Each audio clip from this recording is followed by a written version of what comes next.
Otelo Saraiva de Carvalho is an iconic figure in Portugal's contemporary history, widely recognized for his decisive role in the Carnation Revolution, which on the 25th of April 1974 put an end to the Estado Novo dictatorship and ushered in a new democratic era in the country. A career military man, he stood out for his courage, strategic ability and unwavering commitment to freedom, taking responsibility for coordinating the military operations that made the revolution possible. His military training, combined with a keen strategic vision and unwavering determination, made him one of the central figures in the Armed Forces Movement, MFA, which profoundly transformed Portugal's political and social landscape.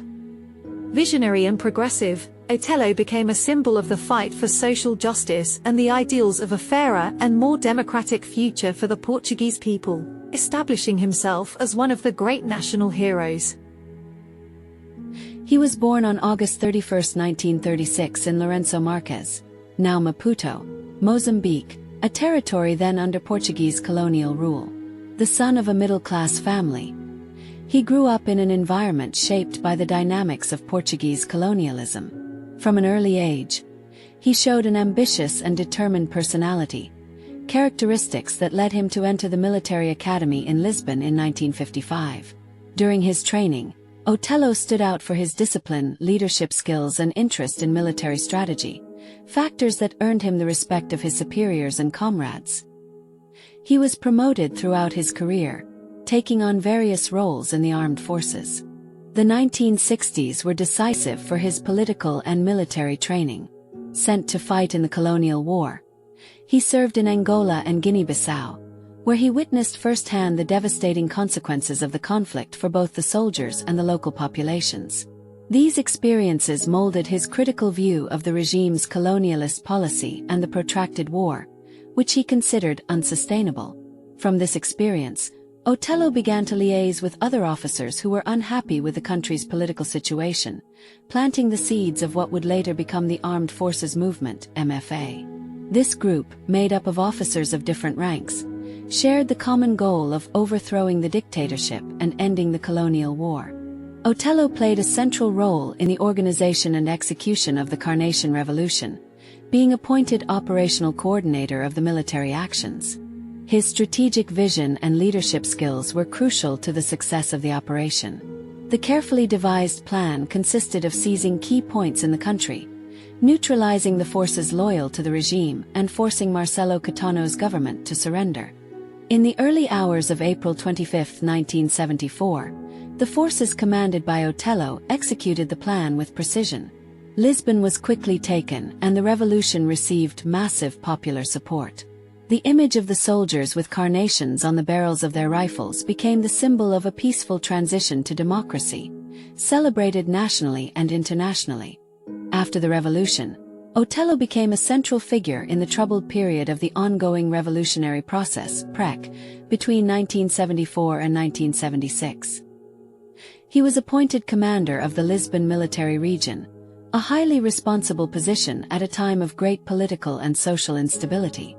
An advocate of profound social change, Otelo represented a more progressive and popular wing within the MFA, which won him support among the most disadvantaged sectors of society. In 1976, he ran for President of the Republic, winning 16.46% of the vote and coming second behind Ramalho Eanes. His candidacy was marked by a discourse of proximity to the people and the defense of ideals of equality and social justice. The 1980s brought new challenges and controversies to Otelo's life. He was accused of involvement with the Forças Populares 25 de Abril, FP25, an armed group associated with violent actions. Arrested in 1984, he was tried and sentenced for his links to the group. His defense always argued that Otelo only believed in an alternative political project and was not directly involved in the violent actions. In 1996, he was pardoned by President Mário Soares, but the case left its mark on his reputation. For some, this episode tarnished the legacy of a revolutionary hero. For others, it represented the price of staying true to his ideals. In the years that followed, Otelo adopted a more reserved stance, but remained an iconic figure. In various interviews and public speeches, he reflected on the decisive moments of the revolution and the impact of his choices. Although he recognized his mistakes, he never denied his pride in the role he played in the fight for freedom in Portugal. Otelo Saraiva de Carvalho died on July 25, 2021, aged 84, in Lisbon. His death was marked by tributes and renewed debate about his legacy. Regardless of differing opinions, it is undeniable that Otelo played a crucial role in Portugal's contemporary history.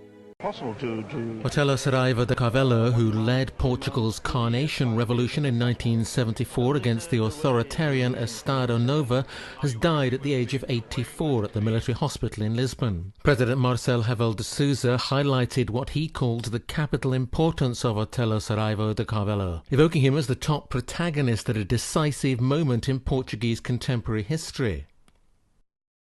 And Prime Minister Antonio Costa also honoured the memory of Otelo Saraiva de Carvalho. He praised his strategic capacity, dedication and generosity that were decisive for a bloodless Carnation Revolution.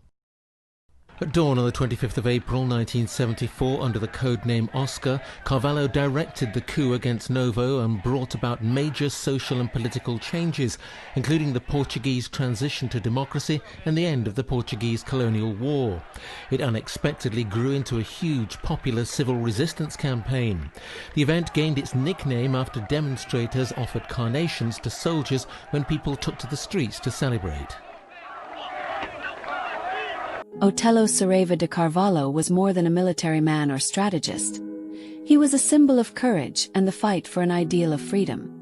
His life, marked by revolutionary achievements but also by controversial episodes, reflects the complexities of the democratic process in Portugal. As the architect of the Carnation Revolution, Otelo will forever be associated with the day Portugal found its way to democracy, in one of the most inspiring and transformative moments in its history.